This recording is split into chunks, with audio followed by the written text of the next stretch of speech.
Umrain TV के मुअज़्ज़िज़ दोस्तों, अस्सलाम वालेकुम। नाज़रीन, आज हम आपको धरती के सपूत दुल्ला भट्टी की मुख्तसर तारीख़ के बारे में बताने जा रहे हैं। लेकिन इस वीडियो में आगे बढ़ने से पहले नए आने वाले साथियों से गुजारिश है कि वो हमारे इस चैनल को सब्सक्राइब कर दें, बेल आइकन को प्रेस कर दें। राय अब्दुल्ला भट्टी उर्फ दुल्ला भट्टी कोई मुतनाज़ा किरदार नहीं था, बल्कि पंजाब का अजीम इनकलाबी सूरमा था जिसने अकबर बादशाहत के ख़िलाफ़ इल्म बगावत तामे रखा।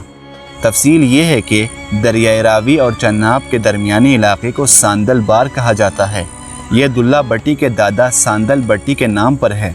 जब अकबर बादशाह ने दीन अकबरी बज़रिए ताकत नाफिज करने की कोशिश की तो सांदल भट्टी ने बगावत कर दी। जंग रावी शुरू हुई और भट्टियों ने गैर रवायती हथियारों के साथ जंग लड़ी और जीत गए। इस पर अकबर बादशाह ने सांदल भट्टी को लाहौर में मुज़ाकरात के लिए बुलाया और धोखे से कत्ल कर दिया और उसके साथियों को काबुल में कैद करवा दिया।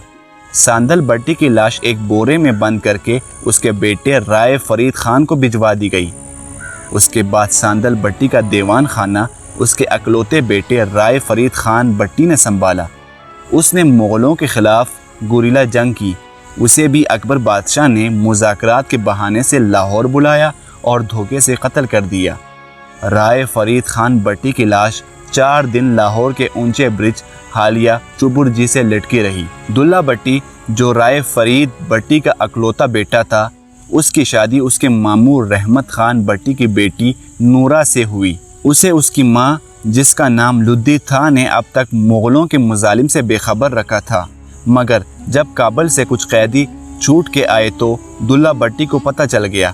उसने अकबर बादशाह के मुसाहिब जिन में ताजिर, सरमायादार और मजहबी पंडितों को चुन चुन कर मारा। वो बेशक मुग़लों के काफ़िले लूट कर माल गरीबों में बांट देता था, इसलिए दुल्ला भट्टी को रोबन हुड ऑफ पंजाब कहा जाता है। खैर, अकबर बादशाह ने अपने एक जंगजू मिर्ज़ा निज़ामुद्दीन को दुल्ला भट्टी की गिरफ्तारी का हुक्म दिया। मिर्ज़ा निज़ामुद्दीन की वजह शोहरत ये थी कि उसने कसूर का एक मजबूत किला फतह किया था, जिसे कुंदहाले का किला कहा जाता है। जब अकबरी फ़ौज ने हमला किया तब दुल्ला भट्टी अपने मामू रहमत खान से मिलने चिनौट गया हुआ था। उसकी गैर मौजूदगी में उसके दोस्त नीरो पोस्ती ने मुग़लों का डट कर मुकाबला किया, मगर मुग़लों की बड़ी फ़ौज का मुकाबला करते हुए नीरो पोस्ती शहीद हो गया। मुग़लों ने दुल्ला भट्टी की माँ लुद्दी, बीबी नूरा, जो अपने हुस्न की बदौलत फूलों जैसी कहलाती थी, उन्हें और दीगर ख़वातीन को बांदी बनाकर लाहौर की जानिब चल दिया। रास्ते में उसका गुज़र पिंडी के साथ से हुआ। रत्ती पिंडी के सरदार अकबर बादशाह के नहीं बल्कि दुल्ला भट्टी के मुखालिफ थे, क्योंकि दुल्ला भट्टी ने उनके सरदार को भी गद्दारी के इल्ज़ाम में कत्ल कर दिया था।